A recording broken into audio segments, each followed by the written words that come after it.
தமிழக வெற்றி கழகத்தில் விரைவில் அதிகாரப்பூர்வமாக திரிஷா அவர்கள் இணைவார் அப்படிங்கிற தகவல் நமக்கு ஒரு பக்கம் கிடைத்து கொண்டிருக்க, இன்னொரு புறம் விஜய் அவர்களுடைய மகனாக இருக்கக்கூடிய ஜேசன் சஞ்சய்க்கும் விஜய்க்கும் நடுவில் கடுமையான மோதல் நிலவி வருவதாக நமக்கு தகவல் அப்படிங்கிறது கிடைத்திருக்கிறது. என்ன நடந்துச்சு, ஏது நடந்துச்சு அப்படிங்கிறத பற்றி நம்ம தெளிவாக பார்க்க வேண்டியிருக்கு. விஜய் மற்றும் திரிஷா இருவரும் இணைந்து கல்பாத்தி அப்படிங்கிற ப்ரொடக்ஷன் கம்பெனி சார்ந்த ஒரு கல்யாணத்திற்கு சென்றிருந்தாங்க. அது விஜய் ரசிகர்களுக்கு மத்தியில் இடியை இறக்கி இருந்துச்சு. விஜய் அவர்கள் கடைசியாக தஞ்சாவூரில் நடந்த நிர்வாகிகள் கூட்டத்திற்கு போனப்போ கூட விஜய் மற்றும் சங்கீதாவுடைய அந்த போட்டோவை கையில் வச்சுக்கிட்டு ஒரு ரசிகர் இவங்க ரெண்டு பேரும் சேர்ந்து இருந்துட மாட்டாங்களா, சேர்ந்து இணைந்துட மாட்டாங்களா அப்படின்னு வந்து நின்னது பல பேருடைய கவனத்தை ஈர்த்தது.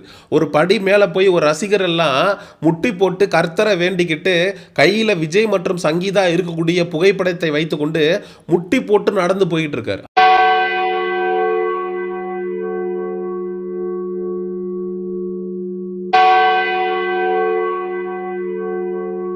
அந்த அளவுக்கு ரசிகர்கள் எல்லாருமே சங்கீதாவும் விஜயும் கடைசி வரைக்கும் சேர்ந்து வாழணும்னு ஆசைப்பட்டு கொண்டு இருக்க, விஜய் அவர்கள் திரிஷா அவர்களோடு கள்ள தொடர்புல இருந்துகிட்டு இருக்காரு. அக்கா யாருக்கா இவரு இப்படி பம்பறாரு? விருந்தாளி வேலு. விருந்தோம்பலோ. நீ எங்கயா போன? இந்த விளக்கு ரிப்பேரா போச்சு, சரி பண்ணிட்டு வந்தேன். தெரிஞ்சு பண்ணியா தெரியாம பண்ணியா? தெரிஞ்சுதான் பண்ணேன். அப்ப உள்ள போய் ஒரு கல்யாணமான நபர் இன்னொரு பெண்ணோடு ஒரு உறவு வைத்திருக்கான் அப்படின்னா அதை ஏன் கள்ள தொடர்பு அப்படின்னு சொல்றோம் அப்படின்னா, இந்த சமுதாயம் காரி துப்போம். பொண்டாட்டியோட தாலி கட்டின பொண்டாட்டியை கூட்டிட்டு போய் ஒரு 10 பேருக்கு முன்னாடி நிக்கிறதுக்கும், நீ கள்ளக்காதலியா வச்சிருக்கிற ஒருத்தியை கூட்டிட்டு போய் 10 பேருக்கு முன்னாடி நிக்கிறதுக்கும் ஒரு மிகப்பெரிய வித்தியாசம் இருக்கு. அதனால தான் அந்த உறவுக்கு பேரே கள்ள உறவு. இந்த இடத்துல 2 பேருக்கு நடுவில் ஒரு கல்யாணம் நடக்குது அப்படின்னா, நீ தன்னுடைய மனைவியை கூட்டிட்டு போகாம இணைவியை கூட்டிட்டு போய் நிக்கிற அப்படின்னா, அங்க இருக்கக்கூடிய மணமகளுக்கு நீ எப்படி வாழ்த்து தெரிவிச்சிருப்ப? நீங்க 2 பேரும் 100 வருஷம் பிரியாம வாழணும் அப்படின்னு உனக்கு வாழ்த்துறதுக்கு முதல்ல தகுதி இருக்கா? ஏன்னா உன்னுடைய மனைவி மூலமாக உனக்கும் மனைவிக்கும் பிறந்த ஜேசன் சஞ்சய் மற்றும் உன்னுடைய மகள் 2 பேரையும் அம்போன்னு விட்டுட்டு, தன்னுடைய மனைவியும் அம்போன்னு விட்டுட்டு, உன்னுடைய கள்ளக்காதலியான திரிஷாவோட சேர்ந்து நீ மேரேஜ் ஃபங்க்ஷனுக்கு போயிருக்க அப்படின்னா உனக்கு எந்த அளவுக்கு தைரியம் இருக்கணும்? அப்போ நீ என்ன பண்ணாலும் உன் ரசிகங்க ஏற்றுக்குவாங்க அப்படிங்கிற திமிர்லையும் தெனாவட்லையும் தானே நீ போயிருக்கிற. விஜய இந்த தாவேகா தற்குறிகளே சமூக ஊடகங்களில் தூக்கி போட்டு சும்மா கிளின்னு கிளிக்க ஆரம்பிச்சிருக்கானுங்க. நிறைய பேர் நாம் தமிழர் கட்சி தம்பிகள்கிட்டையும் திமுக ஊப்பிகள்கிட்டையும் விஜய்க்கு இன்னைக்கு ஒரு நாள் லீவு விடுங்க, நீங்க இன்னைக்கு விஜயை அடிக்காதீங்க, இன்னைக்கு விஜயை நாங்க பொழக்கிறோம் அப்படின்னு பொலன்னு பொழந்துகிட்டு இருக்காங்க. தலைவனா நீ? தலைவனா நீ? சட்டை போட்டா நல்லவனா நீ? கெட்டப் நல்லா இருக்கிறது முக்கியம் இல்ல, கேரக்டர் நல்லா இருக்கணும். விஜய் அவர்கள் சொல்றாரு, ஒவ்வொரு வீட்லயும் ஒரு விஜயும் இருக்காங்க, அவங்க மட்டும் வெளியில வந்தாங்கன்னா தமிழ்நாடு தாங்காது அப்படின்னு. அவங்க ஒவ்வொரு வீட்டில் இருக்கக்கூடிய விஜய்க்கும் நீ என்ன தகவல் சொல்ல வர்ற? நீ தாலி கட்டி ஒரு பொண்டாட்டியோட வாழ்ந்துகிட்டு, அதே நேரத்தில் நீ இன்னொரு பெண்ணோடு நீ ஜோடியா போய் மேரேஜ் ஃபங்க்ஷன் அட்டன் பண்ணு, கள்ள தொடர்பில் இரு அப்படின்னு ஒட்டுமொத்தமாக விஜயை நம்பி இருக்கக்கூடிய எல்லாரையுமே தப்பா இன்ஃப்ளூயன்ஸ் பண்றது எவ்வளவு பெரிய அயோக்கியத்தனம். பிள்ளை இல்லாத வீட்டுல கிழவன் துள்ளி விளையாண்டானா அந்த கதையா உன்னுடைய மகன் சஞ்சய்க்கு கல்யாண வயசு ஆகுது, அவனுக்கு கல்யாணம் பண்ணி வச்சு அழகு பார்க்க வேண்டிய வயசுல நீ வந்து திரிஷாவோட ஒரு கள்ளக்காதல்ல சுத்திக்கிட்டு இருக்கிய, உனக்கெல்லாம் வெக்கம் மானம் சூடு சொரணை இருக்கா அப்படின்னு விஜய் ரசிகர்களே தாவேகா தொண்டர்களே சமூக ஊடகங்கள்ல விஜய காரி துப்பிக்கிட்டு இருக்கானுங்க. நான் சொல்லல எனக்கு ஒரு அழகான பையன் இருக்காருன்னு. ஆமாங்க, அது இவர்தான். நான் தாங்க அதெல்லாம் சரிதானுங்க. கல்யாணத்துக்கு முன்னாடி நானும் பொண்ணு ஒருக்கா தனியா சந்திச்சா நல்லா இருக்குமுங்க. நீங்க எதுக்கு பாக்கணும் தம்பி, அதான் கட்டிக்க போறவரே பாத்துட்டாரு. இந்த நாய்க்கு பொண்ணு கொடுக்க வந்திருக்க, இந்த வயசுல உனக்கு பொண்ணாடா? நீங்க என்ன தப்பு எடுத்துக்கிட்டீங்க? இந்த கல்யாணம் எனக்காக பண்ண, எனக்கு அப்புறம் உங்களை கவனிச்சுக்க ஒரு தாய் வேணுங்கிறதுக்காக பண்ண. விஜயுடைய மகன் ஜேசன் சஞ்சய், நான் விஜயுடைய மகன் ஜேசன் சஞ்சய்னு சொல்லி சஞ்சயை வந்து நான் அசிங்கப்படுத்த விரும்பல. சங்கீதாவுடைய மகன் ஜேசன் சஞ்சய் விஜய் அவர்களுக்கு எதிராக தக்க செருப்படிகளை கொடுத்ததாக நமக்கு தகவல் அப்படிங்கிறது வந்து கொண்டு இருக்கிறது. விஜய், சங்கீதா, ஜேசன் சஞ்சய் இந்த 3 பேருமே ஒரே வீட்டில் தான் வச்சுட்டு இருக்காங்க.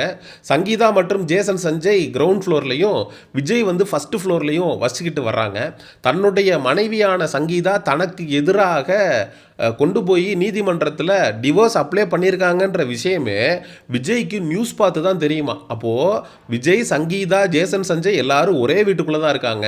தன்னுடைய மனைவி தனக்கு எதிராக போய் டிவோர்ஸ் அப்ளை பண்ணியிருக்கிற விஷயமே விஜய்க்கு நியூஸ் பார்த்து தான் தெரியும். அப்படின்னா இது எந்த அளவுக்கு தத்தியாகவும் தற்குறியாகவும் இருந்திருக்கு அப்படிங்கிறத தமிழக மக்கள் புரிஞ்சுக்கணும். நீங்கள்லாம் தாவேகாவுக்கும் விஜய்க்கும் ஓட்டு போட்டு வச்சிங்க அப்படின்னா தன்னுடைய வீட்டில் என்ன நடக்குதுன்னே தெரியாத இந்த தற்குறி விஜய் தமிழ்நாட்டில் என்ன நடக்குது அப்படின்னு பார்த்து மக்களுக்கு எப்படிங்க நல்லது செய்வாரு?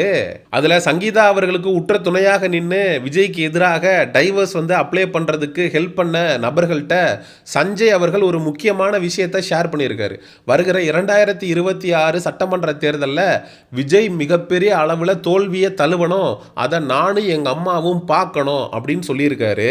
அது மட்டும் இல்லாம விஜய் அவர்களை காதெல்லாம் கருகிற மாதிரி கெட்ட கெட்ட வார்த்தையில தன்னுடைய தகப்பன் என்றும் பாராமல் விட்டு லெஃப்ட் ரைட் வாங்கியிருக்காரு. டேய், நீ நல்லா இருக்க மாட்டடா, நல்லாவே இருக்க மாட்டடா. நாசமா போனவன் 80 வயசுல என்ன காரியத்தை செஞ்சுட்டு சந்தோஷமா சிரிக்கிறான் பாரு. டேய், நான் ஒண்ணுமே செய்யாம படுத்திருக்கேன்டா. இது உனக்கு அடுக்குமாடா? போடா. நிறைய குழந்தைகள் நம்ம அப்பா மிகப்பெரிய ஆக்டரா இருக்கான், பல 100 கோடி சொத்து வச்சிருக்கான், நாளைக்கு நம்ம அப்பனை அட்ஜஸ்ட் பண்ணி போனாதான் நாளைக்கு நம்ம அப்பன் நமக்கு சொத்துல பாதியவாதி எழுதி வைப்பான் அப்படின்னு அப்பனுக்கு பின்னாடி அம்மாவை தூக்கி போட்டு போற பிள்ளைகளுக்கு மத்தியில எங்க அம்மா கூட தான் நான் இருப்பேன், எங்க அம்மா பக்கம் தான் நியாயம் இருக்கு, நீ தான் திமிரெடுத்து ஒரு நடிகை பின்னாடி போய் எங்க அம்மாவுக்கு துரோகம் பண்ண அப்படிங்கிற பாயிண்ட்ல சஞ்சய் தன்னோட அம்மாவோட இருந்து விஜயை எதிர்க்கிறத நம்ம உண்மையிலே அப்ரிஷியேட் பண்ணியே ஆகணும். ஒரு குடும்பத்துல எந்த அளவுக்கு குழப்பங்களையும் பிரச்சனைகளையும் மாற்றங்களையும் ஒரு நபர் நினைச்சா ஏற்படுத்த முடியும்னா அது த்ரிஷாவால தான் முடியும். த்ரிஷா, உனக்கு கல்யாணம் ஆகல, உனக்கு எவ்வளவோ ஆப்ஷன்ஸ் இருக்கு, ஆனா விஜயோட வாழ்க்கையில தான் நீ விளையாடணுமா? மிஸ்டர் விஜய், தமிழக மக்கள் நீ அடிக்கிற கூத்து கும்மாளம் இது எல்லாத்தையும் பார்த்துக்கிட்டு தான் இருக்காங்க. நீ அடிக்கிற கூடிய கூத்தை உன்னுடைய ரசிகர்கள் தொண்டர்களே விரும்பல. இதுல கண்டிப்பாக தமிழக மக்கள் இதை விரும்புறதுக்கு வாய்ப்பே கிடையாது. வருகிற 2026 தேர்தலில் இந்த தமிழக வெற்றி கழகத்தையும் இந்த விஜய் அவர்களையும் மக்கள் புறக்கணிப்பாங்க அப்படிங்கிறதுல நமக்கு எந்த விதமான மாற்று கருத்தும் இல்லை. முதல்ல கட்சிக்காரனே த்ரிஷா வந்து உள்ள வர்றதை விரும்ப மாட்டான்.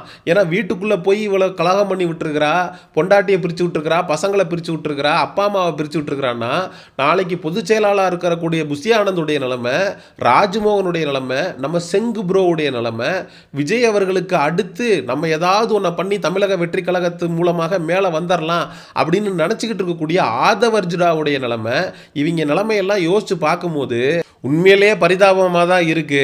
த்ரிஷாவை மட்டும் விஜய் தமிழக வெற்றி கழகத்துக்குள்ள விட்டாரு அப்படின்னா ஆம புகுந்த வீடு விளங்குமா அப்படிங்கிற மாதிரி ஒட்டுமொத்த கட்சியையும் சுருட்டிட்டு விஜய்க்கு ஒரு பட்டநாமத்தை போட்டுட்டு கிளம்பி போயிடுவா த்ரிஷா அப்படிங்கிறது தான் 100க்கு 100 மறுக்க முடியாத உண்மை. தலைவரே, அந்த பொருளாளர் பிரியாவை காணோம், எங்கேயோ ஊரை விட்டே ஓடி போயிட்டான்னு நினைக்கிறேன் தலைவா. கஜானா காலி, 10 பைசா கொடுக்கறது எல்லாம் எம்டி. இப்படி எல்லாம் நடக்கும் எனக்கு தெரியும், எல்லாம் உங்களால. நீ என்ன பொருளாளரை வச்சுக்கலாம்? நான் பொருளாதாரத்தை வச்சு சொன்னேன், பொண்டாட்டி வச்சுக்க சொல்ல. நான் எவ்வளவு நாணயமா இருந்தேன், என் பொருளாளர் பதவியை மாத்தி கொடுத்தாருல, அது அப்படிதான் நடக்கும். தலைவரே, அவ சரியான போத்தோண்டி, இந்த மாதிரி பல இடத்துல மோசடி பண்ணிருக்கா. அவளை போலீஸ்ல புடிச்சு கொடுக்கலாம் தலைவரே.